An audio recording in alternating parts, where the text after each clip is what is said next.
Right now, white people are really frightened.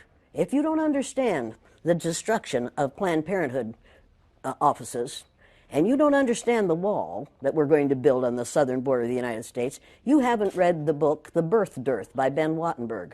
Ben Wattenberg was a brilliant Jewish man who was a member of the American Enterprise Institute, and he wrote a book, the first paragraph of which says, "The main problem confronting the United States today is there aren't enough white babies being born in this country."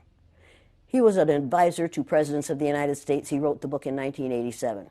He says if we don't change this and change it rapidly, white people will lose their numerical majority in this country, and this will no longer be a white man's land. Now, I'm not misrepresenting this. I'm telling you exactly, almost exactly what he says.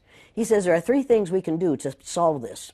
Number one, we could pay women to have babies, as they have been doing in Western European nations for years. Then he says, and these are his words, not mine, unfortunately, we would have to pay women of all colors to have babies, so we don't want to do that.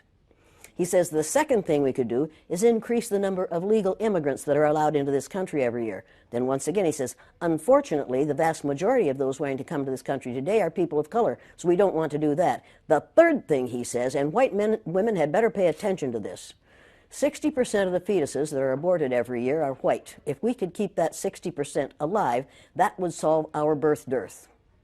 Does that sound like racism to you? And if it doesn't, I want to know why it doesn't. If it doesn't, you don't understand what racism is. And I think it does.